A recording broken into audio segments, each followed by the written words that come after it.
So we're going to launch into an adventure. How many of you know the term worldview? Okay, about half of you. So we're going to be talking about worldviews. And the idea here really is to spend some time not only understanding what our worldview may be, but to spend some time understanding what some other worldviews might be. Why do you think that's important? Bobby? We're part of the world, whether we like it or not. We can't divorce ourselves from that. Right. So we have to have a Christ-centered view of everything, including our world and the world around us and the whole world. Okay. All right. Any other thoughts? I think it's good to have the knowledge of what other people believe. Exactly. What makes them act and do the things they do. Okay. Exactly. Anybody else? Well, I think our worldview informs the way that we respond Absolutely. to things, and how we, and the kind of perspective that we give to it. You know, a Christian worldview is going to be much different, addressing the same event or issue than a secular worldview would be. Absolutely. Absolutely. So we're going to spend some time talking about those worldviews. And we want to understand some of the distinctions within the types of worldviews that we talk about, and what that means in living out our lives. All right, as he said, we have our worldview impacts how we make decisions. It impacts how we live. It impacts what we do. It impacts how we respond to other people. Okay. By the same token, their worldview does the same thing with us. And if we understand that as well as ours, it helps us to connect better with them and perhaps communicate Christ to them. So our material is going to come from several different sources, but primarily I've got two sources I'm going to use. So we got two primary sources. I've got a book called How Now Shall We Live? By a fellow named Charles Colson. Anybody know who Colson is? Chuck Colson. Chuck Colson. And another book called Making Sense of Your World, which comes out of the Colson Center for Worldview. I'm not using these books exclusively. There will be some other stuff as needed, and I'll identify those when we come to them. But the big thing I want you to understand is this material is not original with me. I spent the last year diving into this stuff. I've read about 14, 15 books that have to do with worldview. And really, it's one of those things where understanding it is important, because we live in a culture that is rapidly changing. We live in a culture that is not always changing for the good. So we need to understand what's happening in that culture, and we need to understand how to communicate Jesus in a competitive culture. So we're going to probe some areas that might be new to you. We'll probe some areas that may be familiar. If you've got information, I want to hear it. But we're also going to bring some clarity about the culture and help better understand what's happening in the culture. So we talked about why this is important. My next question, though, is this something that you've actually thought about? Yeah? Well, not you. Not specifically. Okay, but not specifically. But I think it's something we need to think about. The reality is most people haven't really considered what their worldview might be. This quote came out of Václav Havel, who was the former president of the Czech Republic. He's the one who basically helped free Czechoslovakia from communist control. He says, the tragedy of modern man is not that he knows less and less about the meaning of his own life, but it bothers him less and less. And that's really what happens. We're not thinking about what our lives should be and how they should look and what direction they should go. So let's ask this question right at the start. What do you think right now, what do you think your own worldview is?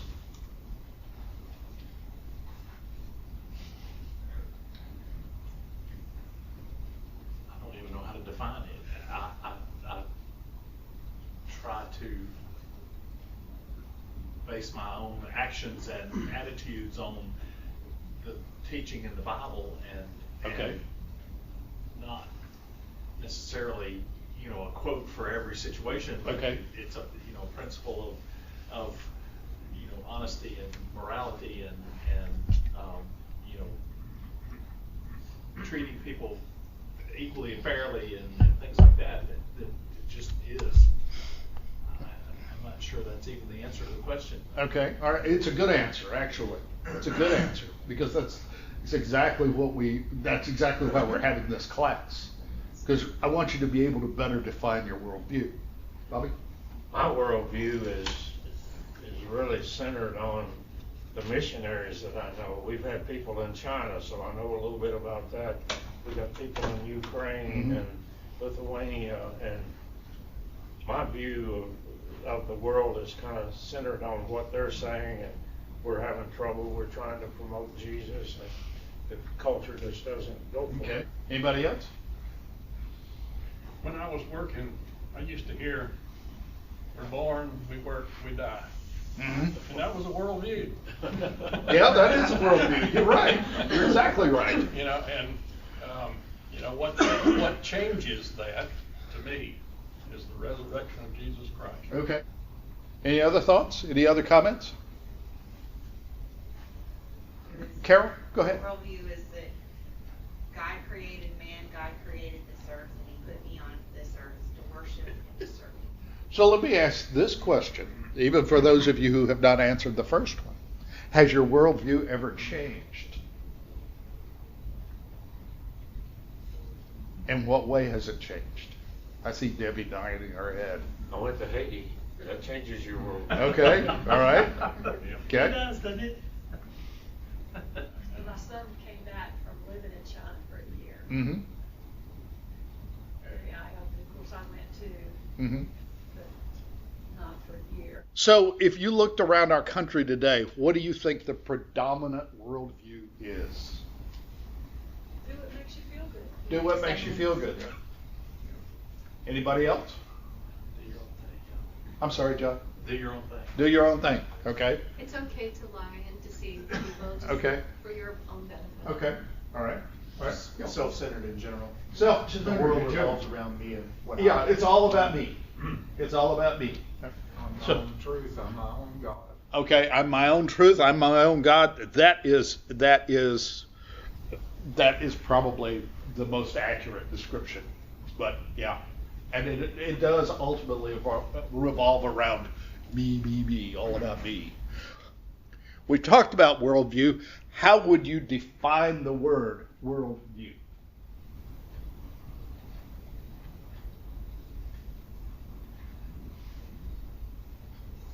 How you see yourself in your world. Okay, how you see yourself in your world? Environment and where you It has a lot to do with culture. Okay. You're looking at different cultures. So let's kind of define this around an event in our history, something that we all have experienced. Let's take a look at a national tragedy. A national tragedy, and I'm thinking of 9/11. When that happened, we all have an opinion of what and why and all of that, but what is your just gut reaction? remember how everybody came together afterwards. Remembering how everybody came together afterwards. What else? I think the world's going to hell in a handbasket. Uh-huh. To summarize, look what they did to us. Margaret? I think about those men that flew those planes into those buildings and how strongly they believed in whatever it was they Okay. were fighting for, that they gave their life for it. And would I do the Yeah. same thing? They had a worldview too. Yeah. Okay? They had a worldview too. A worldview vastly different from ours that led them to their actions. That was their worldview. Some people look at it and say, well, it happens. Some people say God's involved. Some people might do something like this is a result of positive or negative psychic energy. We've all got some kind of a worldview. look at this statement. Our existence screams for answers. That's the first thing. It just jumped out at me. Wow. Our existence screams for answers. Our minds question our existence and crave to know what life is about. Even the non-religious. Worldview evangelists are everywhere. The New Age actress, the internet religious expert, the television scientist, the libidinous teenagers in the latest Hollywood youth movie, the conveniently religious politician, and even the characters on Saturday morning TV shows, if anybody remembers those. The worldview is the sum total of our belief in the world. The big picture that directs our daily decisions and actions. That is a definition of worldview. So when we look at that, how does our worldview direct our daily decisions and actions?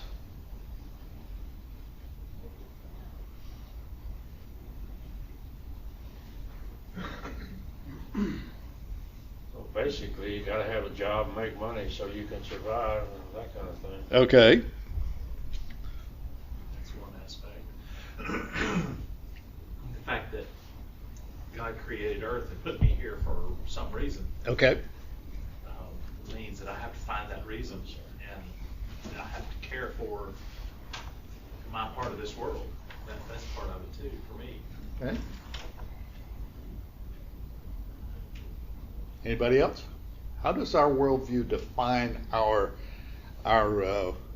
decisions and actions, our daily decisions and actions?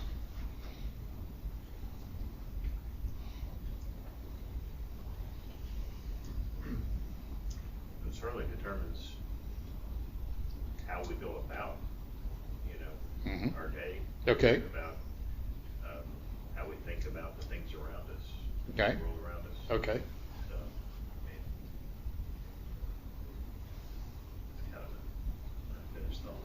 That's just sort of That's okay. That's why we're having the class. Is we're all sitting and looking at this and going, I've got more unfinished thoughts than finished. And I've always thought of worldview as a compass. Okay. If I don't have my compass, I'm lost. Okay. All right. If I don't have an understanding of what my worldview is and constantly redirect my thoughts and my feelings and my actions towards that worldview, I'm tossed to and forth in the wind and I'm lost. Okay. All right. So watch this definition. Our worldview is our perception of reality. It's how we look at the world. Think about those guys that flew the airplane into the towers at 9/11. They had a worldview, and their perception was that the U.S. was a bad place. So they did what they did. Our choices are shaped by what we believe is real and true, right and wrong, good and beautiful. Our choices are shaped by our worldview. And it can be diagrammed this way. From the worldview as the base of this triangle. This is the foundation. It leads to our values and ultimately to our behavior. And as we'll see next week, this triangle gets flipped. But this is the way it should work. This is the way it should work. So, we're asking and answering questions about life, about reality. What kind of questions would you ask? What questions might you ask about reality? Worldview is a perception of your reality. What questions would you ask about that reality? One thing that affects a lot of people is that they don't believe in an afterlife, so Okay. it doesn't matter what you do here. Okay, destiny. Yeah. Destiny. Yeah. Okay. We need to know it. Oh, sorry. Go ahead. We need to know what influences our perception. Okay, what influences our perception? Good. What else? What is good and evil? What is good and evil? Very good. Yeah. Purpose in life. Purpose. All right. Right and wrong. Right and wrong. Good. Good. All good questions. I got 4 sets of questions I want to show you. All right? 4 sets of questions. Are we ready? The first set of questions starts with origin. Where did we come from? Is it how, is there creation or is it just happening? Is there a God or is there not a God? The next set of questions deals with meaning. What's our purpose? Why is there something rather than nothing? Why are we even here? What's the meaning of life? Destiny. What is my destiny? Where is history going? What happens after I die? And then a big question is identity. What is my identity? Who am I? Why am I here? How do I fit in? What is a human being? Think about these questions. We can take all this and boil it down to 3 questions. First one is creation. Where did we come from? Who are we? The second one is, what's wrong with the world? Big, broad question. Big, broad question. And the third one is there anything I can do to fix it? Now, taking a look at these questions, do you have any thoughts about them?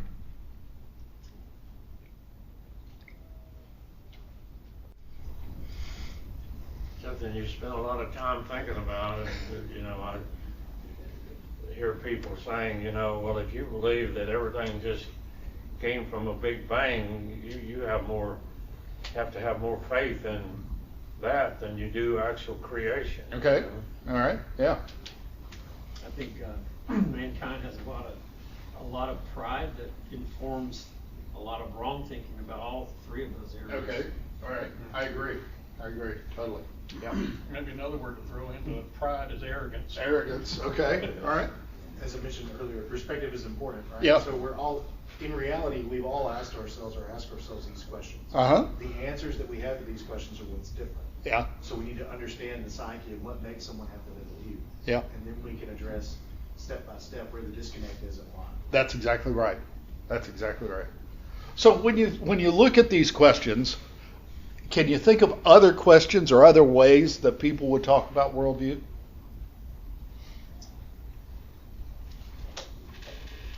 I think people let the world answer those questions for them. Okay.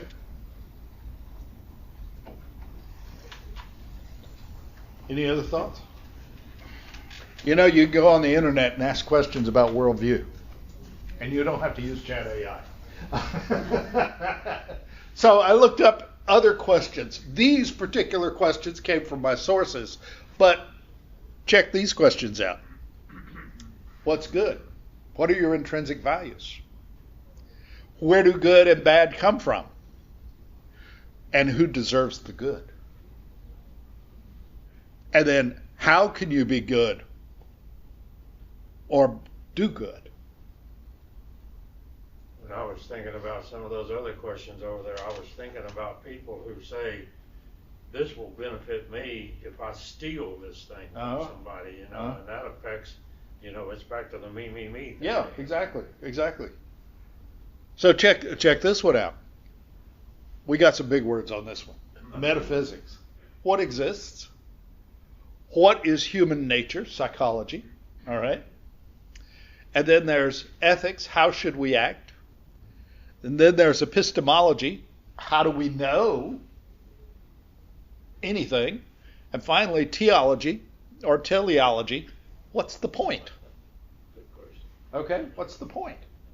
These 2 last sets of questions come from people who are atheists and agnostics.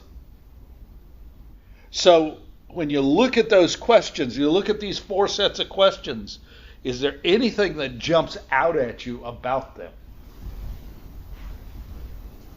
A certain amount of hopelessness is in all of them, and emptiness. Okay. I don't think many people are thinking about redemption. Okay. You're right. You know, when I look at them, one of the things I see is that there is a decided concentration on origin or creation in the Christian questions versus the agnostic and atheist questions. There's also a more question about destiny and end time or end results than in the others. These others are very concentrated around right here and now. As a matter of fact, the others, when I look at them, there's not even room for a theology. Is there? The hope would be that if you ask these questions, then you would realize God gave us the answer. Well, the hope would be that, yes. Yes. But if you don't have the room for a theology, then you're developing the answers on your own, as opposed to letting God guide you through the answers. One's really based on feelings Yes. and is very subjective. Yes. And perspective, based on perspective, it can change Yeah. very easily. Yeah. Exactly. Exactly. So, where does one's worldview come from? Your parents. Your family?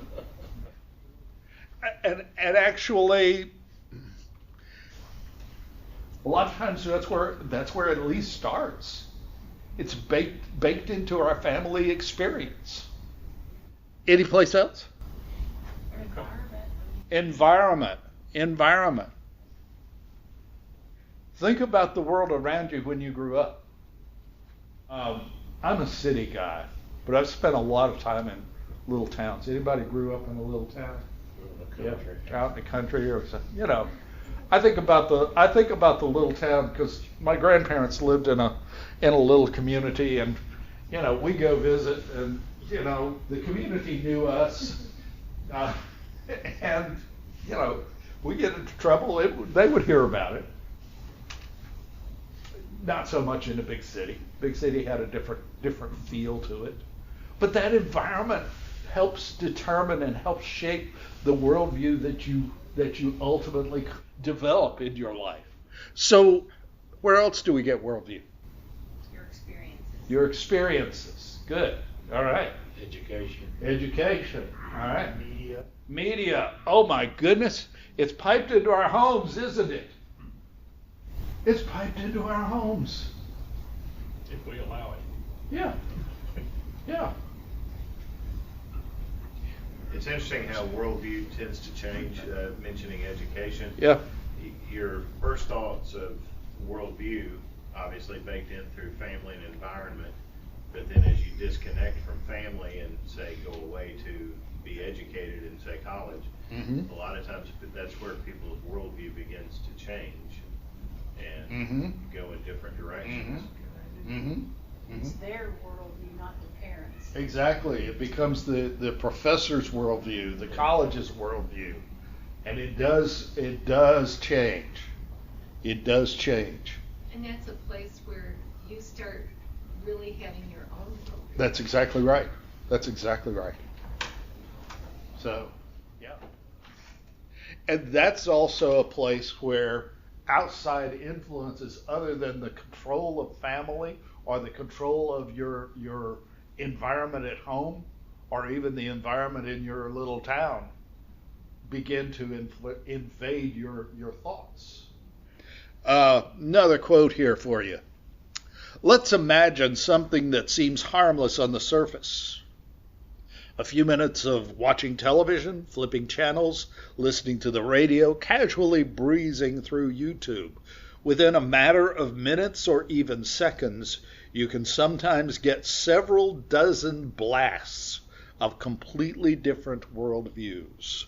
A few seconds of materialism here, a jolt of existentialism there, a little taste of theism there, a full blast of nihilism as a chaser. It could happen in less than a minute, for example, when somebody's simply flipping through channels, watching commercials, scanning headlines.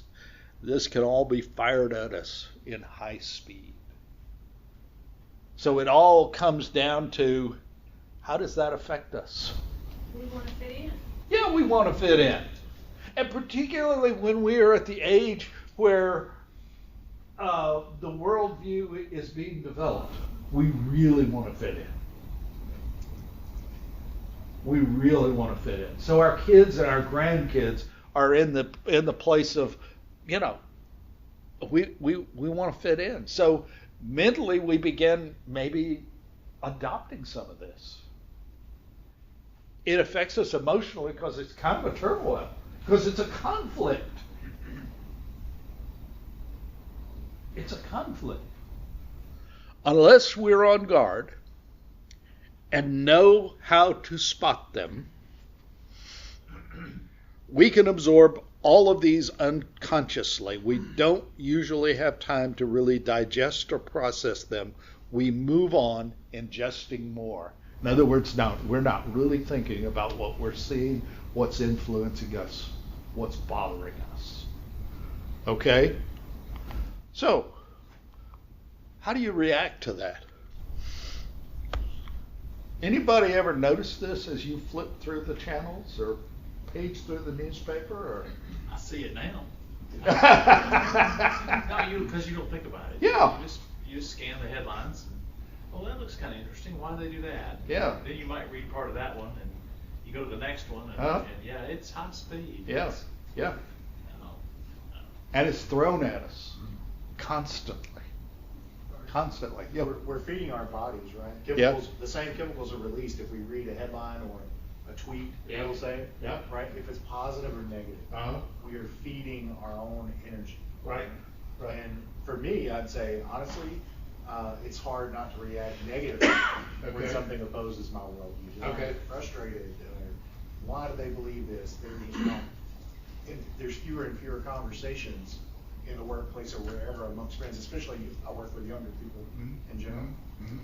They once you start a conversation, they like to have those, but they don't know how to have the conversation. So we need more of that, and I think it's up to us who are older to kind of mentor that and foster that, because they don't know how to have conversations and discuss things like worldview, differences of opinion. They only know what they're told. Yeah. And that hog mentality is dangerous. It is. It is. It is. Any other thoughts? You very much have to know what you believe. Yeah. You Yeah. have to know what your worldview is, because otherwise you'll inadvertently take that step. Yeah.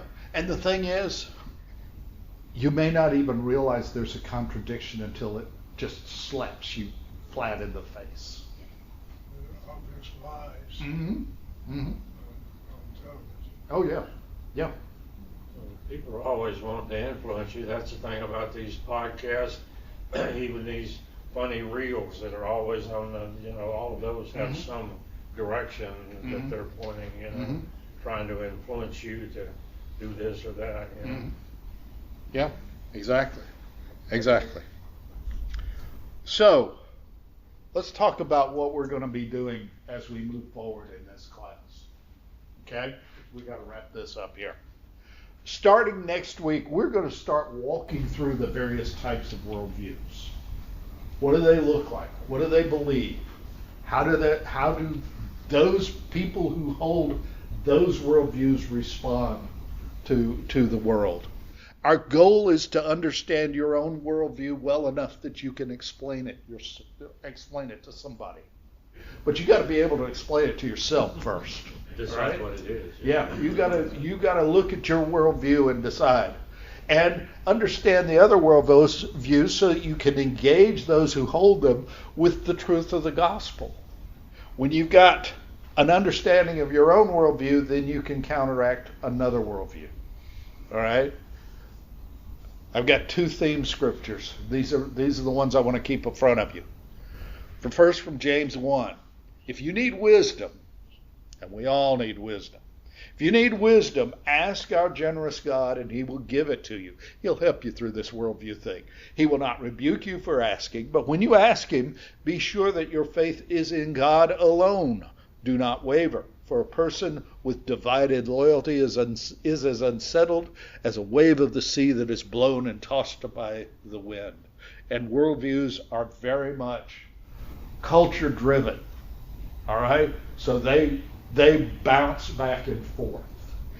If someone asks you about your hope, Peter says, as a believer, always be ready to explain it, but do this in a gentle and respectful way. Right? Themes for our time. So, the other thing you can expect is homework. Uh-oh! I'm messing with everybody's worldview, Jim. An assignment, okay? And I want you, the reason I want to do the assignments is I want you really thinking about this idea of worldview. I want you to be able to pull up YouTube or open the newspaper or open a magazine. What's those? I want you to be able to look at those, look at the media, and understand that there's a point of view coming at you that may not be yours. It may not even be openly anti-Christian. It may be just kind of shaded. But you got to understand the shading. You got to understand where that shading is. And I think it'll become clearer to you as you go through this. So here's your first assignment. Think about your life, your interactions with others. What worldviews do you think you project in those interactions? That's your assignment. What worldview do you think you projected in those interactions? Don't beat yourself up over it, because this is a new topic for a lot of you. Next week, we're going to start looking at naturalism. Okay? That's our first in-depth dive into strange worldviews. Only it won't seem so strange because we see it everywhere around us. Everywhere. Okay. Any last comments? Thank you, George. I feel like I was in a college class. That was the idea. You're welcome, Mark. I hope it was more interesting than most college classes. I was going to say, but one that will influence me for good. There you go. There you go. I was going to say, like most worldviews, there's some good to all of them. Yeah, exactly. You talk about being bombarded with the news.